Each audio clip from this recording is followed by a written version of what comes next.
की आइए मेरे भाई बहनों, आज हम लूका अध्याय 11 पढ़ते हैं। चेलों को प्रार्थना करना सिखाना। वह किसी जगह प्रार्थना कर रहा था। जब वह प्रार्थना कर चुका तो उसके चेलों में से एक ने उससे कहा, हे प्रभु, जैसे यूहन्ना ने अपने चेलों को प्रार्थना करना सिखाया, वैसे ही हमें भी तू सिखा दे। उसने उनसे कहा, जब तुम प्रार्थना करते हो तो कहो, हे पिता, तेरा नाम पवित्र माना जाए, तेरा राज्य आए, हमारे दिन भर की रोटी हर दिन हमें दिया कर, हमारे पापों को क्षमा कर, क्योंकि हम भी अपने हर एक अपराधी को क्षमा करते हैं, हमें परीक्षा में ना ला। प्रार्थना के संबंध में यीशु की शिक्षा। तब उसने उनसे कहा, तुम में से कौन है उसका एक मित्र हो और वह आधी रात को उसके पास जाकर उसे कहे, हे मित्र, मुझे 3 रोटियां दे, क्योंकि एक यात्री मित्र मेरे पास आया है और उसके आगे रखने के लिए मेरे पास कुछ नहीं है। भीतर से उत्तर दे, मुझे दुख न दे, अब तो द्वार बंद है और मेरे बालक मेरे पास बिछोने पर हैं, इसलिए मैं उठकर तुझे दे नहीं सकता। मैं तुमसे कहता हूँ, यदि उसका मित्र होने पर भी उसे उठकर न दे, तो भी उसके लज्जा छोड़कर मांगने के कारण उसे जितनी आवश्यकता थी उतनी उठकर देगा। और मैं तुमसे कहता हूँ कि मांगो तो तुम्हें दिया जाएगा, ढूंढो तो तुम पाओगे, खटखटाओ तो तुम्हारे लिए खोला जाएगा, क्योंकि जो कोई मांगता है उसे मिलता है, जो ढूंढता है वह पाता है, और जो खटखटाता है उसके लिए खोला जाएगा। तुम में से ऐसा कौन पिता होगा कि जब उसका पुत्र रोटी मांगे तो उसे पत्थर दे, या मछली मांगे तो मछली के बदले उसे सांप दे, या अंडा मांगे तो उसे बिच्छू दे? अतः जब तुम बुरे होकर अपने बच्चों को अच्छी वस्तु देना जानते हो, तो स्वर्गीय पिता अपने मांगने वालों को पवित्र आत्मा क्यों न देगा। यीशु और बालजबूल। फिर उसने एक गूंगी दुष्ट आत्मा को निकाला। जब दुष्ट आत्मा निकल गई तो गूंगा बोलने लगा और लोगों को अचंभा हुआ, परंतु उनमें से कुछ ने कहा, यह तो बालजबूल नामक दुष्ट आत्माओं के प्रधान की सहायता से दुष्ट आत्माओं को निकालता है। औरों ने उसकी परीक्षा करने के लिए उससे आकाश का एक चिन्ह मांगा, परंतु उसने उनके मन की बातें जानकर उनसे कहा, जिस जिस राज्य में फूट होती है वह राज्य उजड़ जाता है, और जिस घर में फूट होती है वह नष्ट हो जाता है। यदि शैतान अपना ही विरोधी हो जाए तो उसका राज्य कैसे बना रहेगा? क्योंकि तुम मेरे विषय में तो कहते हो कि यह शैतान की सहायता से दुष्ट आत्मा निकालता है। भला यदि मैं शैतान की सहायता से दुष्ट आत्माओं को निकालता हूँ, तो तुम्हारी संतान किसकी सहायता से निकालते हैं? इसलिए वे ही हमारा न्याय चुकाएंगे। परंतु यदि मैं परमेश्वर की सामर्थ से दुष्ट आत्माओं को निकालता हूँ, तो परमेश्वर का राज्य तुम्हारे पास आ पहुँचा है। जब बलवंत मनुष्य हथियार बांधे हुए अपने घर की रखवाली करता है तो उसकी संपत्ति बची रहती है, पर जब उससे बढ़कर कोई और बलवंत चढ़ाई करके उसे जीत लेता है तो उसके वे हथियार जिन पर उसका भरोसा था छीन लेता है और उसकी संपत्ति लूटकर बांट देता है। जो मेरे साथ नहीं वह मेरे विरोध में है, और जो मेरे साथ नहीं बटोरता वह बिखेरता है। अधूरे सुधार से विपत्ति। जब अशुद्ध आत्मा मनुष्य में से निकल जाती है तो जगहों में विश्राम ढूंढती फिरती है, और जब नहीं पाती तो कहती है, मैं अपने उसी घर में जहाँ से निकली थी लौट जाऊंगी, और आकर उसे झाड़ा बुहारा और सजा सजाए पाती है। तब वह जाकर अपने से बुरी 7 और आत्माओं को अपने साथ ले आती है, और वे उसमें बैठ कर वास करती है, और उस मनुष्य की पिछली दशा पहले से भी बुरी हो जाती है। अन्य कौन है?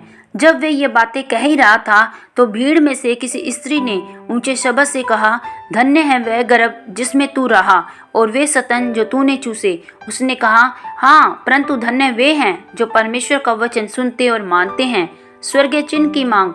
जब बड़ी भीड़ इकट्ठी होती जाती थी तो वह कहने लगा, इस युग के लोग बुरे हैं और वे चिन्ह ढूंढते हैं, पर योना के चिन्ह को छोड़ कोई और चिन्ह उन्हें न दिया जाएगा। जैसा योना निनवे के लोगों के लिए चिन्ह ठहरा, वैसा ही मनुष्य का पुत्र भी इस युग के लोगों के लिए चिन्ह ठहरेगा। चिन्ह की रानी न्याय के दिन इस समय के मनुष्य के साथ उठकर उन्हें दोषी ठहराएगी, क्योंकि वह सुलेमान का ज्ञान सुनने को पृथ्वी की छोर से आई, और देखो यहाँ वह है जो सुलेमान से भी बड़ा है। निनवे के लोग न्याय के दिन इस समय के लोगों के साथ खड़े होकर उन्हें दोषी ठहराएंगे, क्योंकि उन्होंने योना का प्रचार सुनकर मन फिराया, और देखो यहाँ वह है जो योना से भी बड़ा है। शरीर का दिया।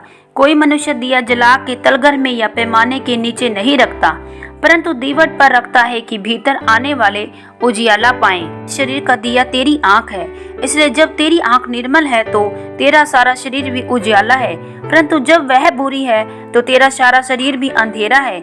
इसलिए चौकस रहना कि जो उजाला तुझ में है वह अंधेरा न हो जाए। इसलिए यदि तेरा सारा शरीर उजाला हो और उसका भाग अंधेरा न रहे तो सब का सब ऐसा उजाला होगा जैसा उस समय होता है जब दिया अपनी चमक से तुझे उजाला देता है। शास्त्रियों और फरीसियों की भर्त्सना।